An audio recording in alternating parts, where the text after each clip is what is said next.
to the haunting place. Let us sit a while at the author's desk to discover some of the secrets of creating narrative that haunts. Whether you are authoring a book, scripting a video, or writing a blog post, here you'll discover how to reach deeply into the hearts and minds of your audience, how to creep them out, and how to leave them emotionally haunted. Tonight, we turn our attention to the narrative liminal space. Creating a narrative or mimetic liminal space is essential to haunting. Many treat their narrative as a line, a single line of text from here to there. But the key to creating a relationship with your audience is to bring them into your world, your space where they are captivated and enchanted. This space, made of words and images, is a sacred space, away from the profane world of the everyday. What makes this space special is how we cherish it, pour value into it, revering it as both real and vital. It is how we make it essential in terms of a space that represents our own individual essence, and most of all, how your audience grows to trust that space. They want to be there. They miss it when they are in their everyday world, and they yearn for each new tale which invites them back. There are 3 stages to creating a narrative liminal space: the structure of the space, the entering of the space, and the keeping of the space. We start with an empty liminal space made of mimetic media.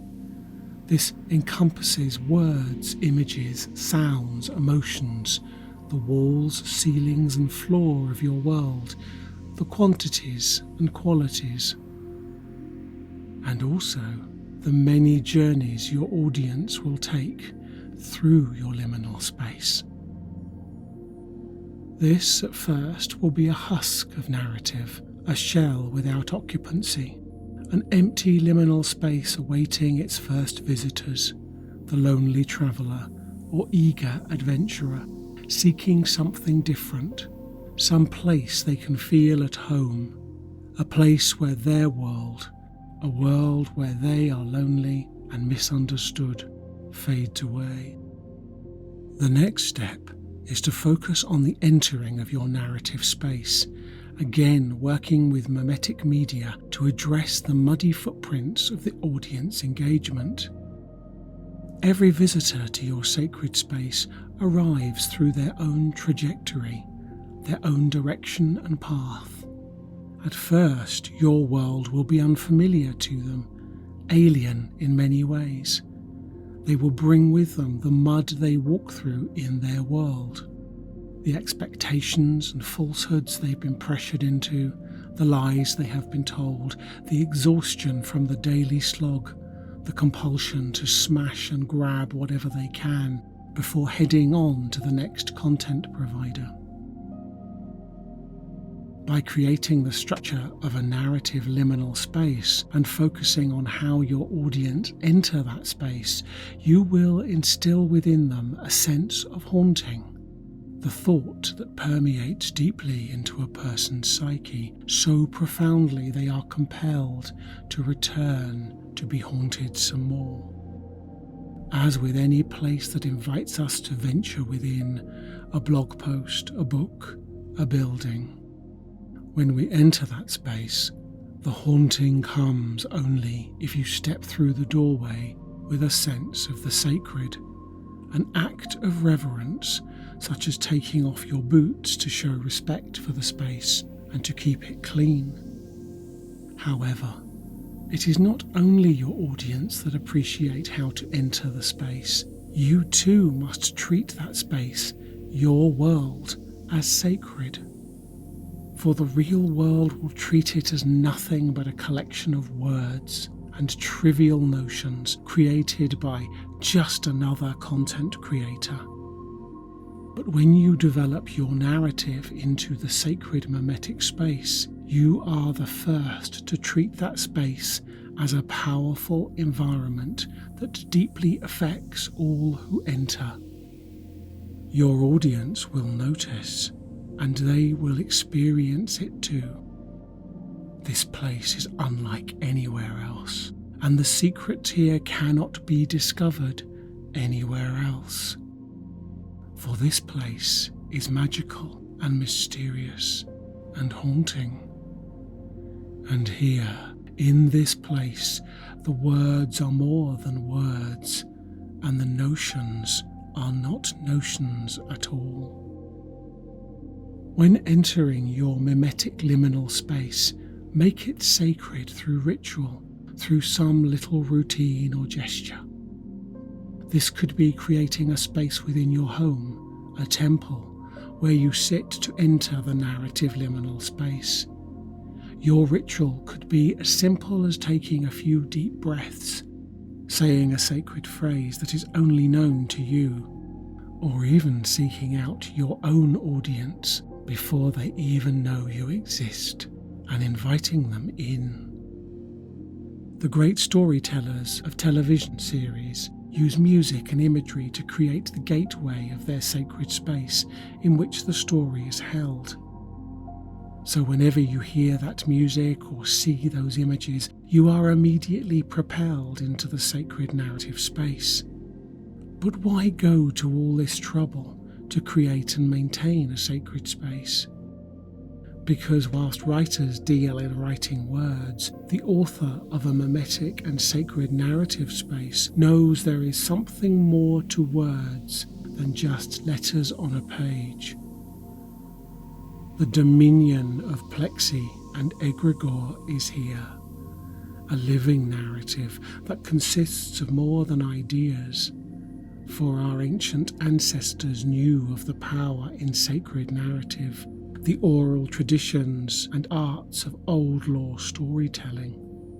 They knew of those who are ever vigilant, those who wait and cannot be named for fear of getting their attention, of the benevolent ones that we invite into our lives and world, those who watch over us and serve us, those with more power than we can ever imagine, who live between the words on a page, images on a screen, or sounds of a voice. To conjure them is to make the narrative haunting in ways that words alone cannot, and yet to truly know them and to harness their wisdom, the audience must connect in very unique ways. And here we find the treasures of this mimetic liminal space, for this haunting place is an intimate space, a place where you, the creator, and the audience become less and less distinct from the other. The sacred space where the definitions of you and me dissolve into an experience that is more than shared. It is a seamless amalgam of experience where author and reader become indistinguishable from each other. Here, the profane world of the everyday melts into insignificance. It is just you and me. Beyond the mundane trappings of illusory identity, the inspiration comes not from a distinct mind, but from a singular, connected source. In this is the intimate space, and we communicate directly with each other, author and reader, narrator and listener, in union at such a degree of sameness it becomes impossible to separate exactly who is plucking the words out of the ether. This space is most effective when authoring the written word. It's different in other forms of media, such as video or even in-person conversation, but we can still reside in the space if we know how. The challenge, of course, are faces and other integral clues that we are in the presence of another person. You don't see the person speaking at you as part of you. In the intimate space, those betrayers of wholeness are not present. It is mind, fused with mind, experiential alloy, mimetic singularity, an alignment of pure potential that becomes emotional, even physical. And it is so much more than all of this. The intimate space is not a conversation, a chat, or a story.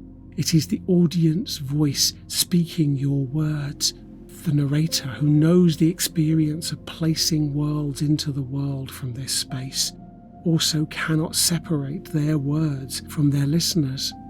Answers written to questions conjured up in the moment of creating are asked by the audience moments before they encounter those same answers, sometimes years after the media was created. Profound transformative change, deep emotional impact, and affectations in ways that last are all the nature of haunting. And to design them, you will need to enter the intimate space, for it is your dojo, your arena, your world with which to change the world. These are the mysteries of the haunting place, the secrets we shall explore and grow together.